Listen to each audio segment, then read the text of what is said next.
Hello, welcome to Off the Shelf Reviews. I am your Huckleberry. And I'm Gary. And today we're going to review and discuss Tombstone, which came out in 1993 from director George P. Cosmatos. Ian, why don't you give us the synopsis? Well, the story follows Kurt motherfucking Russell playing Wyatt Earp. Wyatt has decided to settle down in the town of Tombstone and make some money after retiring as a peace officer. After he hooks up with his two brothers, Morgan and Virgil, they come across the group known as the Cowboys, who are bringing trouble to the town of Tombstone. The Earp brothers have to put on their badges one more time to try and bring law to the lawlessness. This was a film that had a troubled production to begin with.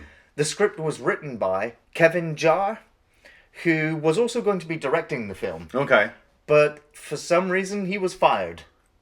And so they brought in the actual named director for the film, who had worked on Rambo 2, Yeah, and Cobra. Leviathan. And Leviathan's interesting enough. Yeah. B-movie horror. Yeah.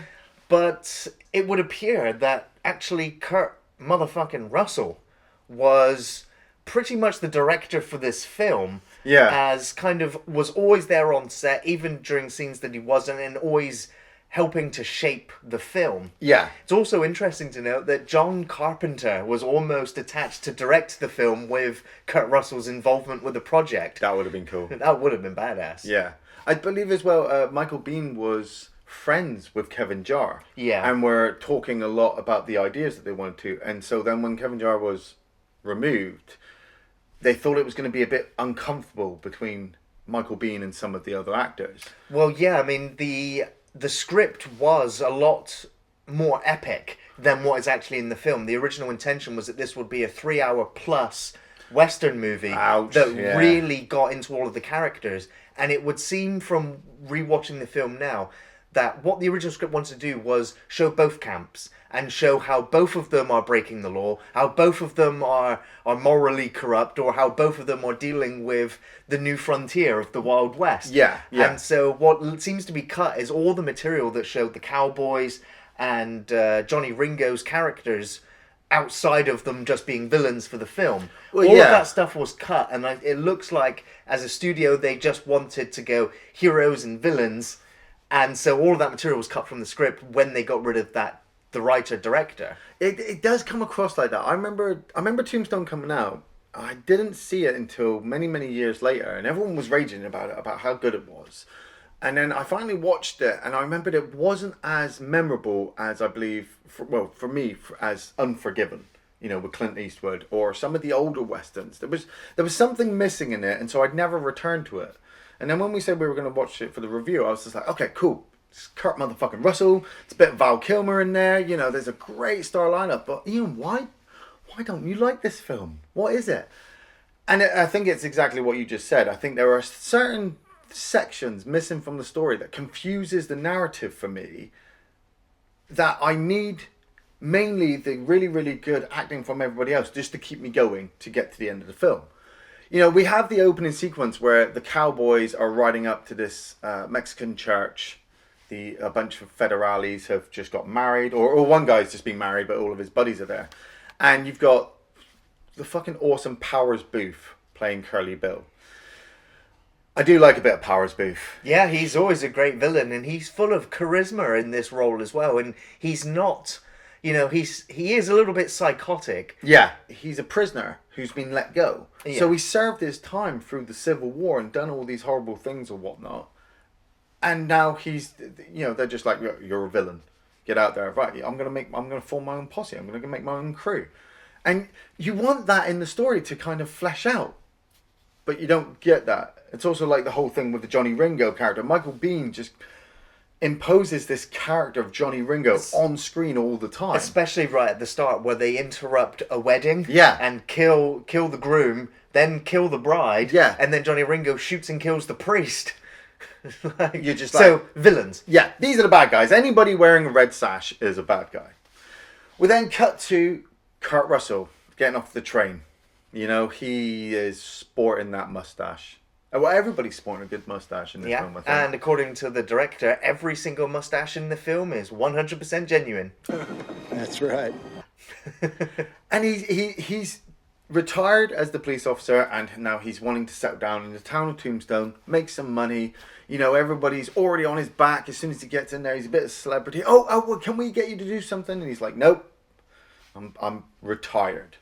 He's got his awesome brothers with him. Sam Elliott playing Virgil Earp.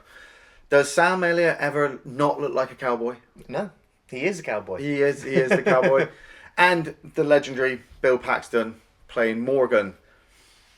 I like Morgan, but he's just a bit of a suck up to his brothers, isn't he? Yeah, All the way through the unfortunately, I mean, film. I love Bill Paxton, but he is massively overshadowed by Kurt Russell, Sam Elliott, and Val Kilmer. Yes. You know, unfortunately, Bill Paxton doesn't have much to do when he's up against those three. But he plays the innocent brother, Yes. which is nice. He plays the young innocent brother who they're trying to take care of him, but he's also wanting to be his own man. The same with Sam Elliott's character, where Sam Elliott is, I presume he's the older, because he definitely looks the oldest, but it's Wyatt who's calling all the shots. We're going to go do this, we're going to go do that. You know, he even forces that little picture at the beginning in the reflection, which is a really beautiful shot. Yeah. But he even says to his brother, like, shut up, just enjoy the moment.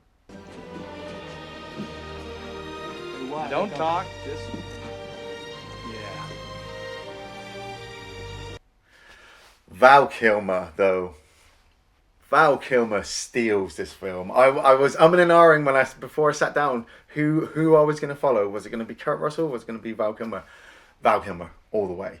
Without a doubt. I mean, the two of them are on equal pegging for the most part, and it's because of both of them being on top form. You believe their friendship so much so that the characters that they're portraying are brought to life fantastically. There is not two better actors that could have done what they did in this film. And now I know I'm a big fan of Kevin Costner, and the year after this film released Wyatt Earp, where he played Wyatt Earp. And it was Dennis Quaid playing Doc Holliday. Oh, nice. And they just didn't quite have that relationship that is delivered to you in Tombstone. See, I think it's because Val Kilmer looks weak throughout the whole film because he's suffering from that illness. Tuberculosis. And he looks weak all the way through the film, but he's able to do these crazy things, stunts with his guns, play poker like a madman. I was very surprised as well by the rest of the lineup in this film. I mean, we've got Charlton Heston that will turn up later on, playing Henry Hooker. Stephen Lang playing one of the cowboys. Now, I didn't recognise him at first. I mean, all the dirt and the beard was a bit much. But he plays Ike. Yes, and when I looked at him up on Wikipedia, it was the guy from Avatar and Don't Breathe as well. Yeah. And I'm just like, wow, he's a really good actor. I can't believe he's in this. Along with Billy Bob Thornton, Michael Rooker. Yes, yeah. Fucking Walking Dead Michael Rooker. Billy Zane. Can't go wrong with a Billy Zane movie. Thomas Hayden Church from Spider-Man 3, he turns up as well as one of the cowboys. And then you have Terry O'Quinn from Lost and Hawaii Five-0. And he plays the town mayor, I think it is. And you've just got this amazing lineup of names. And it's such a shame because I think a 3-hour epic would really work for this film. I believe it would have done as well. So as you said, the Wyatt Earp family have pretty much turned up at Tombstone because it's a boom town. They've just discovered, I think it was gold or silver. Gold and silver. And they're there to make money. They've refused taking law work, and Wyatt has gone into the Oriental, which was a high-class area, but it's now been overrun with, bums, essentially. Well, mainly Billy Bob Thornton. And he literally goes in there and he calls him out. Yeah. And I love the confrontation with him and Billy Bob Thornton. I said throw down, boy. This is a sequence that actually did occur at some point in history where Wyatt Earp grabbed him by the ear, twisting it and kicking him outside. Which I just think is great that actually happened. It's just an amazing line. He's just like, go on then, you skin that snake. Go on, pull it out. Go on, see what happens.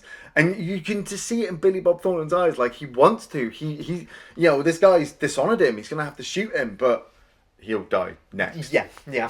So he gets thrown out, and that's the last we'll see of Billy Bob Thornton. Well, he does have that final turn up, doesn't he? And it's an amazing sequence where the brothers are all in the middle of the street. and Wyatt's talking about how they've just got this job and they're going to be running the tables and taking some of the take from the house. And Billy Bob Thornton turns up with his double-barreled shotgun, ready to kill Wyatt. and all you hear is this, "Johnny, is that you?" And you turn, and there's Doc Holliday. And that's what I mean. As soon as Johnny sees Doc Holliday, he's scared. And when Doc starts talking to Wyatt and acting like they're absolutely best friends, they've known each other for years, Johnny is now shitting himself. I love it where it's just like, "Leave the shotgun." So he goes to hand it to Wyatt, and Wyatt's just like, "I told you to leave it."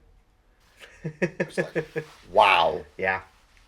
But you've got this monumentally amazing bunch of good guys, so you're going to need the bad guys. And when the cowboys come in, they're not looking for trouble to start off with. They are a bit rowdy. I mean, the whole theatre sequence, Yeah. none of the Earps get pissed off at the cowboys when they start shooting up the place. Yeah, that's... They're inside a room in a theatre. They're shooting at the performers. Yeah, yeah. They're shooting at the ceiling. The Wild West, mate. The West was wild. Yeah. But they introduce at this point Josephine, who would be Wyatt's new love interest. And the weird thing is, now I know that the film was supposed to be a 3-hour epic and condensed down to only a 2-hour. There's a lot of issues that I do have with the run length of the film, which have now, weirdly enough, affected the way I looked at certain characters. Like the Josephine character, I felt was, even though she's part of Wyatt's real history, it's tacked in there. It's kind of like, here's the new love interest, and she's in love with Wyatt, and you can see Kurt Russell looking over at Josephine like, "Oh my God, this is the most beautiful woman I've ever met, I've ever seen. I'm going to have to avoid her because of my actual wife, Mattie." Mattie starts to develop an opium addiction, which we barely see unless Wyatt goes back to intentionally find Mattie, and she's just drinking out of a bottle, and it's the same line over and again. "Is that the same bottle you got at the start of the movie?" Nope. "Nope.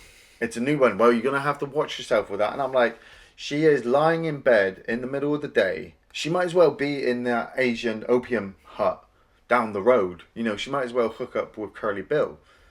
But we're now supposed to follow the Josephine Wyatt story. And I found it really difficult to try and get behind this, because essentially he's cheating on his wife. He's not slept with Josephine yet, but he's got those lustful thoughts.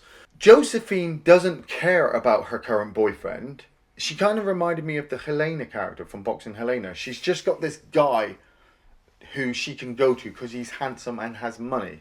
But she actually wants to get with Wyatt. Why? Well, because he's a bigger celebrity. Yeah, and in the history books, Wyatt Earp was, a cheater. He cheated on his wife. He cheated on many of his wives. Exactly, yeah. But this is what I mean. I mean, we're supposed to see Mattie as the bad wife, and we're supposed to see Josephine as the new love interest, and Wyatt's caught up between them. The film does shape you to make it seem okay. Yeah, yeah. And with cutting certain scenes, it would have been nice to maybe see Mattie's addiction spiral down instead of just her being there and being evil. Yeah. He's got the look of both predator and prey. I want one. Happy hunting.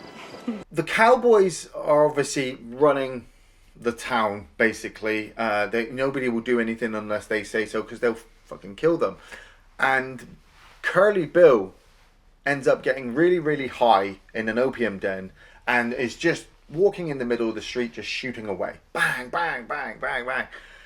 And they'd already had this confrontation between Wyatt and Doc and Ringo and Curly Bill. So you knew it was all going to go that way. But it's the way the town marshal was just like, "Oh, we're going to have to send old Fred out there." And old Fred's like, "I don't want to go out there." And Wyatt's actually sat there saying, "Don't go out there, just let it play out." And in my mind, I thought, well, why is he doing that? And then I thought, well, Curly Bill's only really got 12 bullets. And he's fired off a bunch of them at the moon. So once he's fired off all the guns and passes out, he'll be fine. But old Fred goes out there. And did he intentionally kill old Fred? Or was that an accident? That is a big question. Now, in the way the film plays out is that old Fred goes out there. Yeah. And Fred wasn't an old man in the history books, but Fred goes out there and asks him to disarm, and Curly flips his pistols around and passes them to him and kind of backfires the gun. It looked like he flipped it. No. I mean, he had the guns pointing that way. He just kind of pulled it back. I don't know. He managed to shoot him anyway, and it does mortally wound him, and he does die. Wyatt comes out and pistol whips Curly. Yeah. The townspeople come out and demand that Curly be hung for the events. The cowboys are there demanding that Curly be let go. Yeah. And Curly is dragged off to the courts by Wyatt. Yeah. And in the following sequence, we see that the court let Curly go because there were no witnesses to the actual shooting, and that upsets Wyatt greatly. Now, in history, it was well known in the town of Tombstone that Curly had a broken trigger on his gun, and so it would fire when it was even half cocked. Oh. So there is a reason why his gun would go off like that. Curly and Fred were also, they weren't enemies, but they weren't friends. They knew each other. They respected each other. Yeah. In the film, Curly does seem to be showing remorse for his death. Yeah. But at the same time, he's also hysterically laughing when he gets carried off. Because he's high on drugs. And because he's high on drugs. So he might not even be aware that what he had done, it could have just been an accident. He could have actually killed him. So in the history, it's also in the history books, when Wyatt takes Curly to the courts, Wyatt testified to the fact that it was an accident. And also got Curly off. But Weird. Curly never forgave Wyatt for pistol whipping him. And that, even though he got let off, is the reason why the feud would continue. And it just seems as well, it's like Wyatt doesn't want to get involved. You know, he wants to settle down. He's there with Virgil and Morgan talking about Curly getting off. And Virgil is taking it harsh. I kind of felt like Virgil, at this point, was sick and tired of his younger brother telling him what he's had to be doing. He wanted to get off on it. He wanted to do something for himself.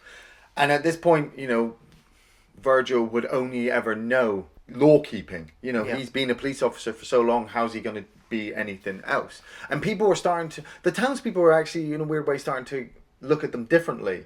You know, they're actually, the Earps are making money off of the cowboys who are robbing things, coming to the town, spending their money, and then going off and robbing more things. And it's just like, well, who are the bad guys at this point and who are the good guys? Virgil goes outside, almost sees a boy get run over by a horse and decides, you know what, screw this. I'm going to wear a badge and I'm going to bring law back to the town. And he enforces the no gun policy in the town, which, you know, works, Virgil, for a little bit until obviously, you know, they rectify the Second Amendment and automatic rifles and all that. But I'm not getting political at this point.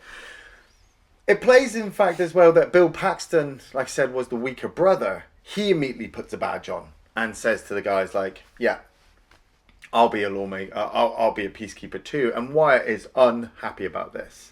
Yeah. Now, again, this is different from history, where when the Earp family did turn up at Tombstone, they tried to make money. They tried cattle ranching. They tried selling horses. Yeah. But all of the ideas that they had for making money failed. And so they immediately took up arms as lawmen. Yeah. There was no second guessing as to, you know, we'll make money doing this. Yeah. And that is why they took the job. Not to be moral peacekeepers, but because it paid well.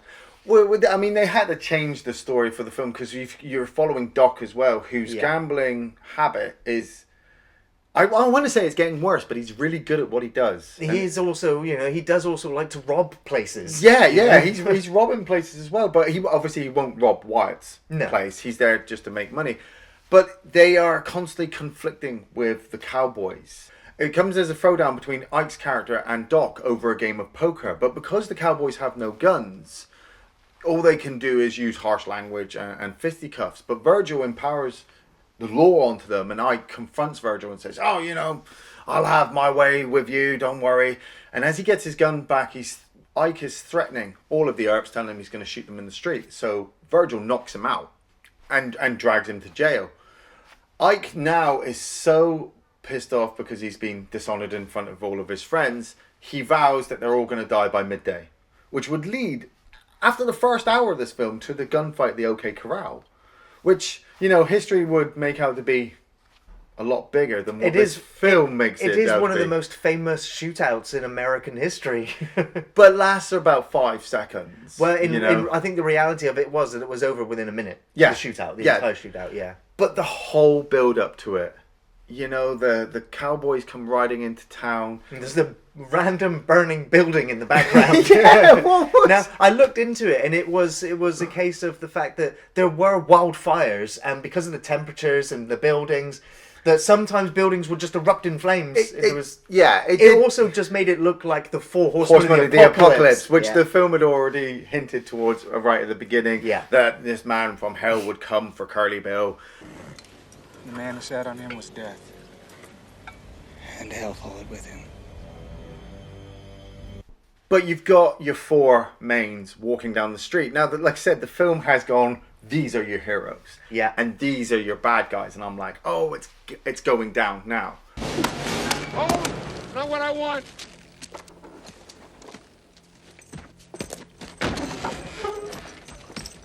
And Doc smiles.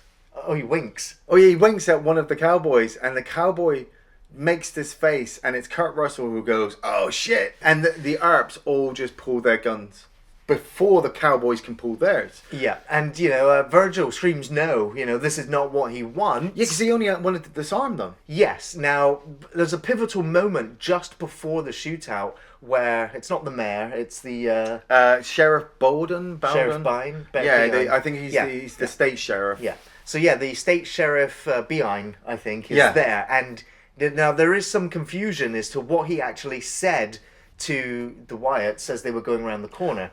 Well, in the film, he says, it's okay, I've disarmed them. Yes. Now, in the history, it's also muddled because it was either said he was disarming them or he had disarmed them. And if he had disarmed them, there would be no reason for Wyatt and the others to go round there to disarm them. Yeah. But because they were looking for a fight anyway, because the tension was brewing, it does make them seem like the heroes to go there. But when you do get there, you find out that only 2 of the cowboys are armed. The other 2 have already been disarmed. They should have disarmed themselves as soon as they came in town. But the cowboys knew Yes, they what were they were breaking the doing. law. They were breaking the law. They'd also threatened the Earps. Maybe the Earps were being the big bullies as well. I mean, it is... Wyatt is obviously very convincing to say, we're not going down there. And it's Virgil who's just like, oh, they're threatening us. We've got to do something. And it's obviously Morgan and Doc who are the outlying, votes to say, look, come on, Wyatt, if we go down there, we're going to die. You have to come with us.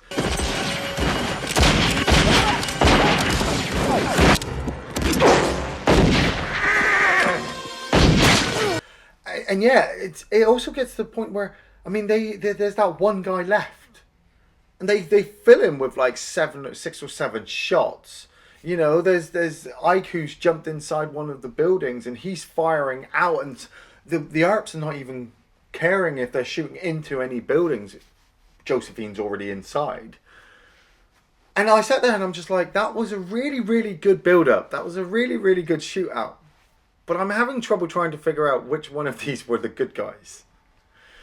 Obviously, the scene has ended with Wyatt Earp's, awesome line of, I'm not going to let you arrest us today. All of you are under arrest. I don't think I'll let you arrest us today, Behan. Now, this is one of the things that the filmmakers wanted to do, was just to go, we didn't want the climax of the film to be the famous shootout of the OK Corral, but for that to be the centerpiece, and so that you have the build-up, the OK Corral shootout, and the events that followed afterwards. Yeah, which is mainly the cowboys seeking revenge on the Earps. Yes. And then the Earps bringing the last of the cowboys to justice. Now, this last hour, this is where my problems start with the film. Because Johnny has declared basically war on the Earps, and Curly Bill has decided, we need to wipe them out. So Virgil gets his arm hacked up. You don't see who by, but you assume it's the cowboys. The Earps' wives are shot at in their homes, and Morgan is shot in the back and killed.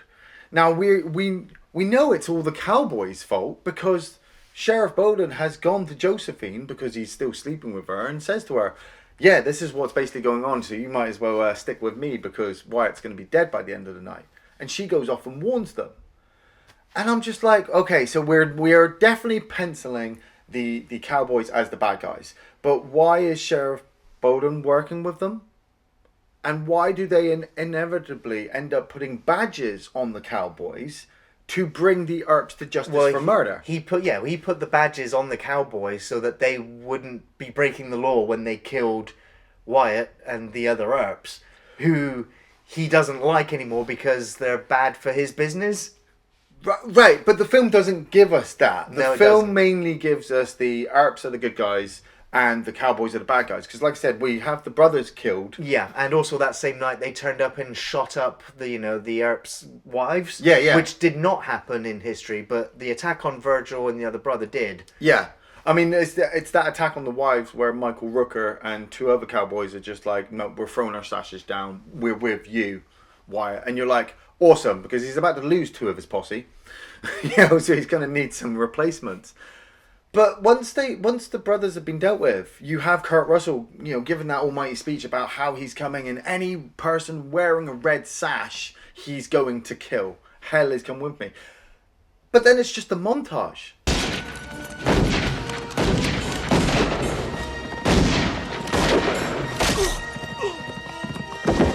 It is literally just a montage of Earp, Doc Holliday, and the two others riding around, killing anybody with a red sash. So yeah, the montage is there to kind of make things exciting and seem like, the Earps are just laying waste to all these cowboys. Is it though? If the film was intentionally supposed to be 3 hours long and then they've shortened it down for 2 hours, maybe they just got to the OK Corral and were like, we need to speed things up to get to the end. Because the fight sequences with Johnny Ringo and Curly Bill are extended and are really good. Yeah. But it's like, oh, they've got like 30 odd cowboys. Oh, let's just thin them out really, really quickly and just get right back to the main two guys. Because the whole shootout with Curly Bill at the river, that was it. Obviously in history, Wyatt Earp supposedly dodged these bullets, and it comes to a point where they're being shot at from both directions, so everybody could die at this point, but Wyatt just gets up, walks into the river, shoots Curly Bill twice with his shotgun, and they finish off the rest of them. And you're like, oh, wow, okay. Oh, don't forget, Johnny Ringo's still alive, and he's still got like 30 old guys, and they're all wearing badges because they're wearing with the sheriff. And I'm sat there like, what? When did they get badges? It just seemed to be just rushing all along. Yeah. Because it's like when they go to Charlton Heston's place, because the tuberculosis inside Doc is really taking effect and he needs to rest. I don't even remember Michael Rooker's character going off. Yeah. To then return tied to the horse as the message to Wyatt Earp that Johnny Ringo wants this face-off. But at least when you get to the Johnny Ringo face-off, Michael Biehn and Val Kilmer, it's what pushed Val Kilmer over the edge for me. If there's any reason to watch Tombstone, it's that final standoff between them two. Yeah, well, the two of them have great rivalry right from the beginning. Yes. Like, one of my first favourite sequences in the film is when they're in the saloon. Yeah, I knew you could do this. Yeah. And Michael Biehn just starts doing these fantastic gun tricks. He's flipping the gun around and he holsters it afterwards, and it's just like, beat that. And Doc Holliday just does the exact same thing, but with his cup. Yeah. And it's just beautiful. Everyone's laughing afterwards. It's just kind of like, you know? They're having fun, yeah. But yeah, they also speak Latin to each other. Yeah. They definitely antagonize each other. There's a sequence later where Johnny Ringo is screaming for blood, essentially. Yeah. And Doc Holliday just says, okay, Let's do it. I'll be your man. Wretched slugs. Don't any of you have the guts to play for blood? I'm your huckleberry. But it doesn't happen. And then Johnny Ringo is waiting for Wyatt Earp to show up, and it's beautifully silhouetted, so you can't tell who is. Yeah. And then Doc Holliday emerges from the shadows, from his deathbed. I'm your huckleberry. for this showdown. And straight away you can see that Ringo's just like, look, man, He is scared. I don't want you. I want Wyatt. So we'll just go away. Yeah. But Doc Holliday's just like, no, this isn't happening. We finished this now. Remember, we were playing a game, blood for blood.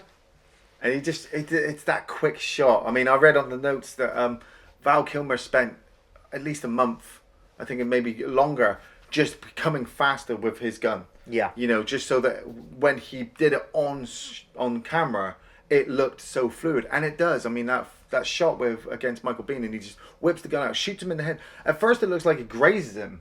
But he gets the shot of Anne, and he's got the gun back in, and he's already got his hands up like, come on!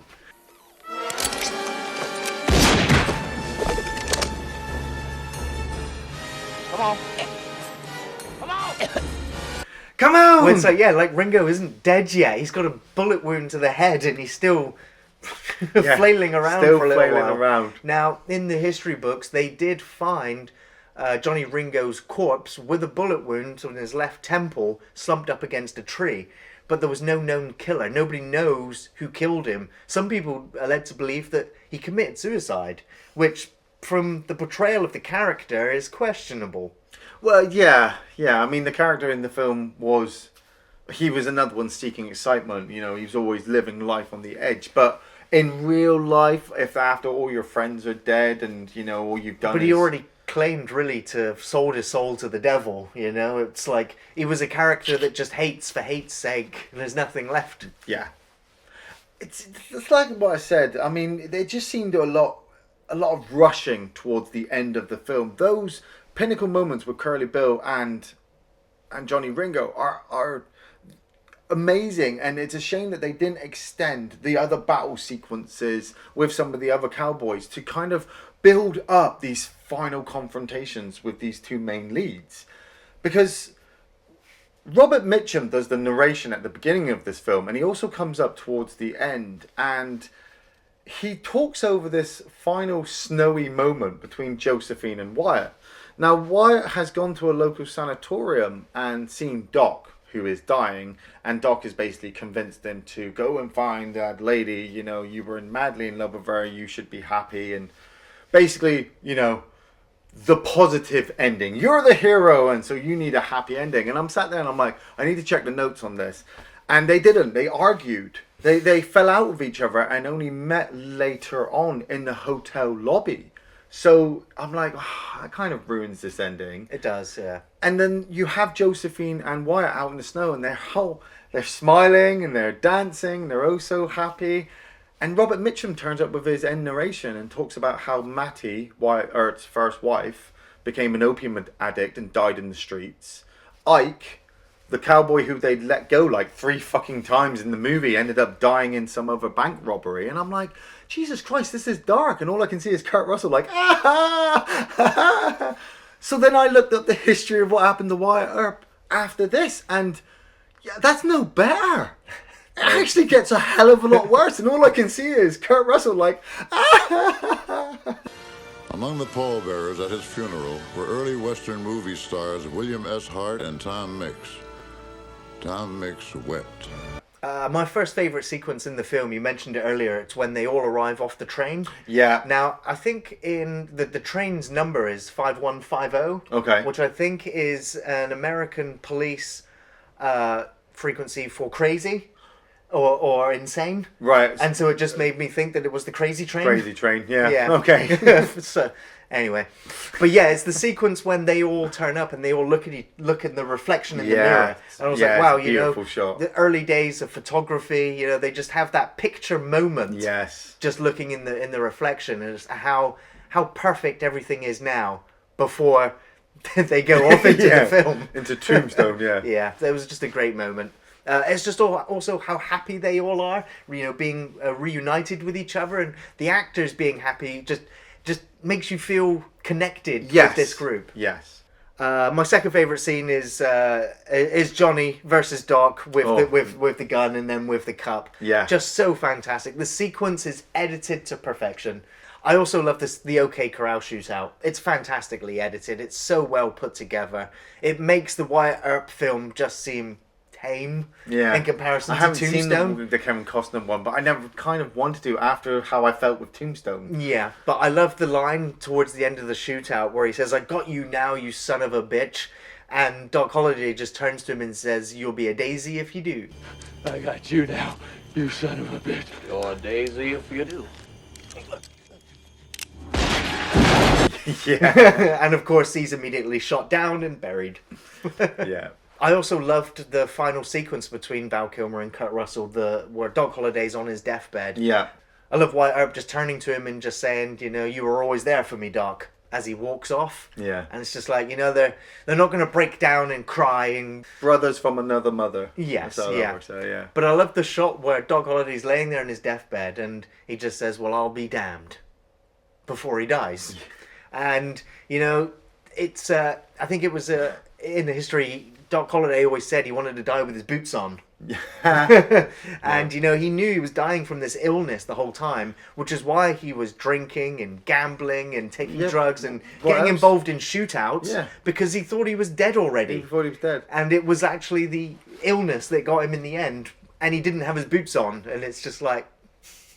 Do you want to know as well what also made me very sad with this film? Go on. Right. So Bill Paxton plays Morgan.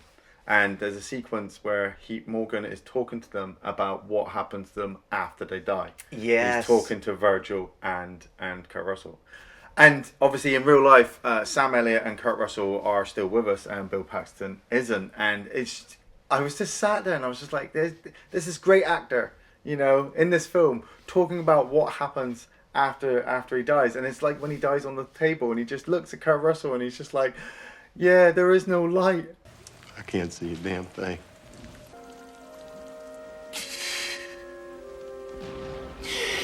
Mark! And he passes away, and I'm like, oh my god, Hudson! Oh, Hudson! Yeah, no.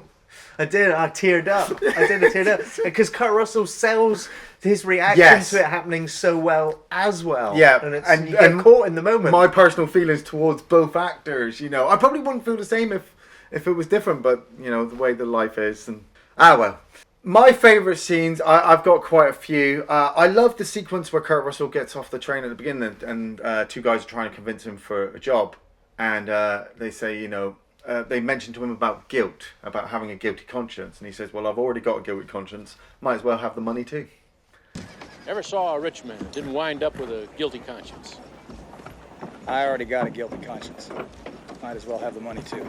And I was just like, that sums up the character. Damn, you know, he's seen enough and he's done a lot that he just wants to live his life. Yeah. You know, but he can't because everybody is chasing him and forcing him into these situations and everything's changing around him. And how does, you know, is he an old antique coming into this new digital age and the Wild West, you know, or is he always going to be a gun carrying lawkeeper? Just to kind of allow everybody to have a life, I suppose. Reflecting that with Val Kilmer's character, who is just, he's bad. You know, he is robbing people, he is just doing drugs and drinking. He is a bad, bad man. But we do love a bad guy. And so that's why also I love Powers Booth's sequences. You know, even the sequence where he shoots old Fred. You know, you sit there questioning like, did he do it? Was that intentional? Did he mean to do it? You know, oh yeah, he's the bad guy. He's wearing a red sash. Yeah, but so's Johnny Ringo. But Johnny Ringo's educated. You know, he knows Latin. The whole sequence in the club where they're going against each other, and Val Kilmer's like, I don't think I like you. You know? Well, I mean, they definitely embellished Johnny Ringo's character. In history, he was not an educated person. Wouldn't have been able to have spoken Latin. But to go up against Doc, you needed that. You know? This is another memorable sequence in the film is when they are burying Bill Paxton's character. Yeah. And they pull up, the carriage pulls up outside the Cowboys. Yeah. And Johnny Ringo turns to Curly and says, "You smell that? Yeah. It smells like somebody just died." It's just like, God damn, that is so cold. Yeah, God damn, Billy. God damn. There is another great sequence, we mentioned it earlier, is when Doc Holliday steps forward and says, "I'll be your huckleberry." Yes. And I was like, I don't actually know what a huckleberry is. I'm your huckleberry. Huckleberry literally means I'm the best man for the job, which is just Doc basically saying, I'm better than you. But there is some arguments to suggest that maybe he was supposed to be saying hucklebearer, because in the early 1800s, the little handles on coffins were called huckles, and pallbearers, the people carrying the coffins, were called hucklebearers. And people have argued that maybe it's his southern accent which makes it sound like huckleberry when really he's saying hucklebearer. In the script, it's literally written huckleberry, so there's really no confusion there as to what he's actually saying. Maybe the scriptwriter confused it, maybe it auto-corrected, but yeah, it's huckleberry, best man for the job. I'm your huckleberry. Yeah, see, that wouldn't sound the same. The Undertaker and his manager, Huckleberry. Yeah. I love the whole standoff at the OK Corral. It's over very quickly, but the build-up, the tension, the camera work, the different actors that you can get camera time in the shot, all their eyes, it takes you back to all the classic westerns as well. Them all standing ready to just unload. But after that, it just gets really a bit confusing of who I'm supposed to be backing, because there seems to be sections of the story missing. The final shootout with Wyatt at the river and then Doc Holliday with Johnny Ringo are brilliantly filmed. Like you said, the camera silhouettes on Doc Holliday. This is at a time where bad men are left to prevail when good men do nothing. This is one of my favourite times of American history. And this film embellishes history and moves things around a little bit, I suppose. but it doesn't do anything to break the illusion of history being told for you, being brought to life by magnificent actors at the top of their game. Yeah. The set that they built for the film looks authentic. They got authentic wallpaper, lighting, buildings, the colour.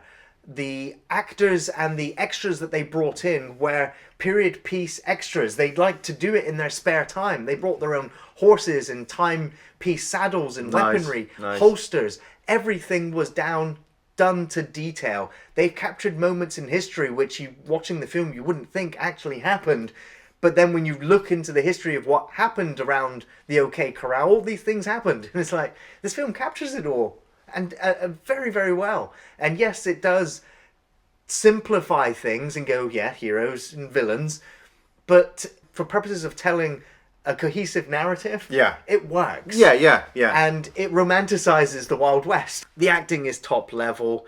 Kurt Russell and Val Kilmer, there's very few performances they've done outside of this which are better, in my opinion. They might have done what I would consider better films, but their performances in this are at their peak. Yeah. It's well shot, it's well edited, and this film is still great on repeat viewings. And I would also say that this is in my top 5 westerns of all time, without a doubt. You could easily watch this film again and again. I do recommend Tombstone if you've never seen it, but at the same time, warning, the ending is not great. Everything leading up to the shootout at the OK Corral is really, really good build-up. But after the OK Corral shootout and the brothers being disbanded, it's then it just seems like a quick run to the end of, hey, let's just tie everything up in a nice quick bow. Wyatt Earp's the hero. He's going to shoot everybody and, go and live happily right off into the sunset. And then you look into it and you're like, man, I wish they'd done the 3-hour epic. I wish they'd expanded the characters, given all of the actors more screen time, because even all of the cowboys, like I said, even the Jason Priestleys and the Stephen Langs, they all made the cowboys real, which worked with Powers Booth, which worked with Michael Biehn, which made this great rivalry to go up against the Earps. Having the film just focus on the Earps, like I said, romanticizes the Wild West, and I'm like, but I don't want that. I want it to be real, and I think that's why I like Unforgiven more, because it is more real and darker and gritty. Maybe that's why I prefer to watch the more classic ones, because if I'm going to watch a Hollywood Western, I could watch a classic. Tombstone is a Hollywood Western. The director had an idea, worked really well, but what saved this movie was the amazing performances given by all of the actors and actresses. You tell them I'm coming! And hell's coming with me, you hear? Hell's coming with me! Thanks for watching Off the Shelf Reviews.